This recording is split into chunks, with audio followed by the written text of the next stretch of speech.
तो इकोनॉमिक्स का चैप्टर है second, sectors of Indian economy. जल्दी से इस चैप्टर को 2 मिनट्स के अंदर रिकॉल कर लेते हैं। सबसे पहले चैप्टर स्टार्ट होता है 3 इंपॉर्टेंट सेक्टर से, primary, secondary and tertiary sector. क्या आप जानते हैं प्राइमरी सेक्टर के अंदर आता है एग्रीकल्चर, सेकेंडरी सेक्टर में आता है हमारा मैन्युफैक्चरिंग एंड टर्शियरी सेक्टर जिसे सभी को पता है इसमें बैंकिंग, रेलवेज, ट्रांसपोर्टेशन, जितने भी सर्विसेज हैं वो सभी आता है। और टर्शियरी सेक्टर को हम सर्विस सेक्टर भी कहते हैं। फिर एक बहुत इंपॉर्टेंट टर्म आता है GDP, gross domestic product. GDP का मतलब होता है सम ऑफ प्रोडक्शन इन 3 सेक्टर, यानी जितने भी फाइनल गुड्स एंड सर्विस है उनकी टोटल वैल्यू एक साल में किसी देश की जो है उसे ही हम जीडीपी कहते हैं। फिर एक टॉपिक है हमारा अनएम्प्लॉयमेंट। याद रखिएगा 9th क्लास में भी अनएम्प्लॉयमेंट आपने पढ़ा था अच्छे तरीके से। अनएम्प्लॉयमेंट में एक अनएम्प्लॉयमेंट आया है जिसका नाम है डिसगाइज अनएम्प्लॉयमेंट।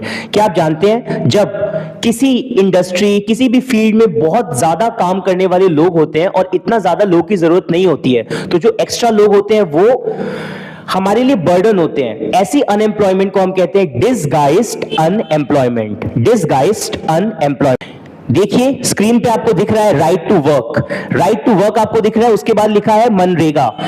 मनरेगा 2005 में आया था और रूरल एरियाज में 100 डेज की गारंटीड एम्प्लॉयमेंट दी गई थी, लोगों को रोजगार दी गई थी। और इस मनरेगा स्कीम के वजह से भारत के अंदर रूरल एरियाज में स्पेशली अनएम्प्लॉयमेंट को हटाने के लिए एम्प्लॉयमेंट अपॉर्चुनिटी क्रिएट की गई थी। आइए जल्दी से एक बार आगे बढ़ते हैं। इसके बाद आता है 2 सेक्टर। एक सेक्टर का नाम है ऑर्गेनाइज सेक्टर और दूसरे सेक्टर का नाम है अनऑर्गेनाइज सेक्टर।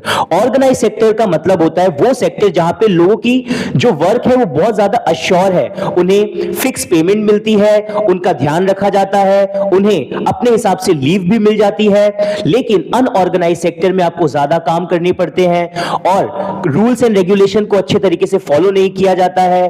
कहीं ना कहीं आपके पास वर्क प्रेशर बहुत ज्यादा होता है और आपकी जो पेमेंट, सैलरी, जो इनकम है वो भी कई बार फिक्स नहीं होती है। और जैसे आप इस चैप्टर के लास्ट कुछ पेजेस पे आओगे तो आपको पता चलेगा कि आपने क्लास 9th में फेयर प्राइस शॉप के बारे में पढ़ा था, जो बीपीएल फैमिलीज को कमोडिटीज प्रोवाइड करने के लिए मिलती है। एंड गवर्नमेंट को कुछ अपने तरीके से काम करना पड़ेगा जिसमें एजुकेशन, इलिटरेसी पॉपुलेशन और जितने भी हमारे मुद्दे हैं उनको सॉल्व करना बहुत ज्यादा आवश्यक है।